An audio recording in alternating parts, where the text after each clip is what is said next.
So I mentioned a few weeks ago that I planned on investing more into UK-based stocks. Today, I have focused primarily on the US market, but throughout the last 2 months, I have been investing in more UK-based companies. So I'm going to be going through 4 UK-based dividend companies. We're going to be understanding what each company does, and hopefully this will help you to decide whether you want to invest in these types of UK-based companies. So the first company that I want to talk about is known as Derwent London. Now I have the Trading 212 platform up, and all of these stocks can be found within Trading 212 and other platforms, I'm sure. Now Derwent London owns commercial real estate, which is predominantly located in London. The company is listed on the FTSE 250. So the top 250 companies are used as a tracking mechanism to see how the likes of the UK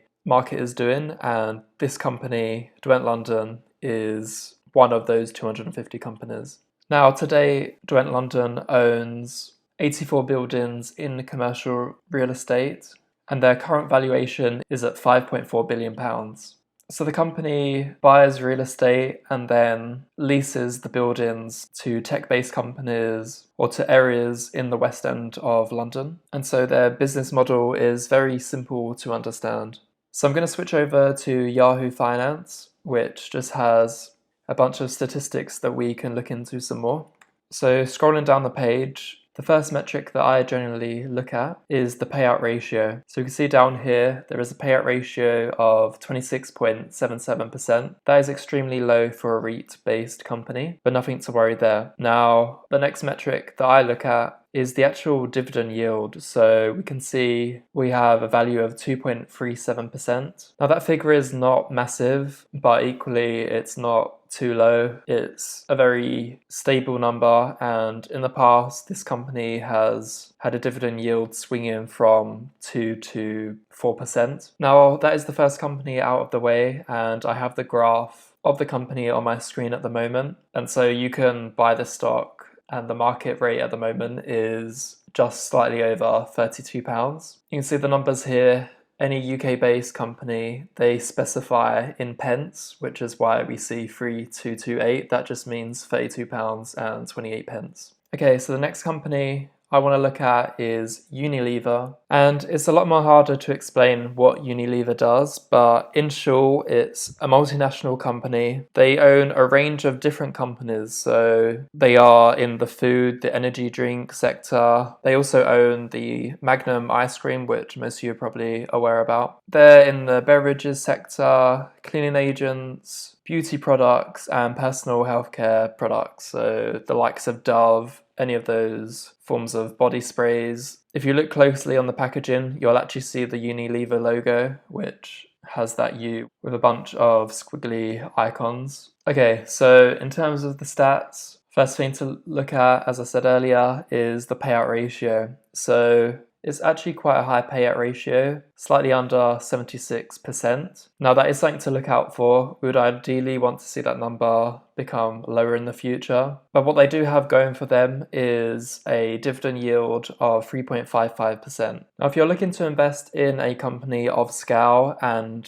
one that owns several businesses, in fact, the image will be on your screen right now, and you can see all the different companies that Unilever owns. Then this is a great stock to own. There's definitely been an element of stability during this period, and so it's a stock that I've welcomed to my portfolio. So that leads us to our third stock, and the company name is GlaxoSmithKline. It's quite common for UK-based companies to go through mergers, and they decide to change the company name during that period. But more importantly, GSK is another multinational company, this time in the pharmaceutical sector. Now, while they do have secondary listings on the New York Stock Exchange, the stock that I buy into is on the London Stock Exchange, and GSK is listed within the FTSE 100, so the top 100 companies, GSK is listed on those. So in the past, especially with the US market, I've generally stayed away from the pharmaceutical companies. I invested into a couple of pharmaceutical companies, but Personally, with the US sector, I feel as though the costings are completely ridiculous. And I felt uncomfortable holding companies that charge a lot of money to customers just to receive medicine that really shouldn't be marked up at a premium. Now, my decision to switch was mainly just to do with the stats on this company. But I'm now comfortable owning pharmaceutical-based companies that are within the UK. So let's have a look at the stats. First, looking at the payout ratio, it's pretty high actually, 86.39. Sometimes when I see these really high payout ratios, I then need to ask myself, how is the company making money? Is it a stable number? And quite conveniently on Yahoo Finance, we have listings for a given year, and we can see the revenue, which is the green bar, and that is just the amount of money that the company has received. But that excludes any kind of running costs or money spent to make the medicine and to distribute that at scale. But we can see that there's a growing trend. So, of course, the revenue has increased year by year, but more importantly, the actual earnings. So this blue bar accounts for any forms of payouts to keep the company running, and it's specifically the profits. So we can see this blue bar year by year has increased, and this y-axis is in billions, so they are close to 5 billion in their actual earnings. So this gives me good confidence, and so even with a high payout ratio, I'm aware that if they're earning close to 5 billion, then they still have 500 million at least that they can invest within their own company, for instance. Now, on top of that, we have a dividend yield of 5.4%. So this is a very nice number indeed. And so all in all, this was a company that I was happy to own, and I plan to buy more of these shares in the future. So that leads me on to the final stock.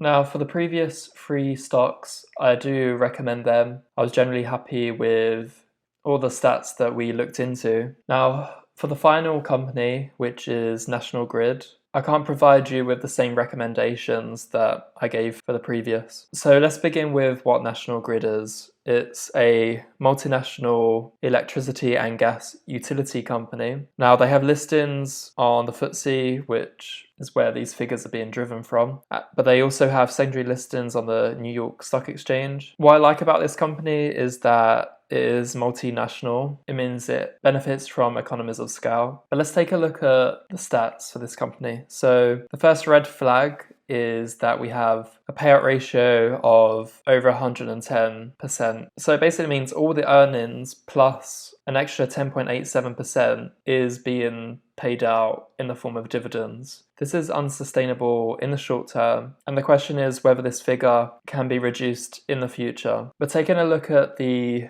earnings in the past, we had back in 2016, just looking at the blue graphs, we can see just over 2 billion, but then peaked at 8 billion. But since then, the earnings have been dropping. So this is not ideal as an investor looking at these figures. Now, of course, we can cross our fingers and hope that there will be a magical recovery. So my recommendation, and it's the advice that I give to myself, is if you believe that this company can make a turnaround and still maintain the dividends but increase their earnings for 2020, which honestly is somewhat unlikely, but if you believe in the future that this company can turn it around, then feel free to add a portion to your portfolio. I plan to hold a small fraction just to have exposure to the electricity and gas sector. But just be aware that although this is the highest paying dividend yield, the earnings are not looking great and the payout ratio is way too high. Now, ideally, we would have a payout ratio in the 50% range, which National Grid has achieved in the past. So if you're bullish that this company can make a turnaround, then by all means, hold stock in this company. But as I said, I'm personally going to have a small amount allocated to National Grid.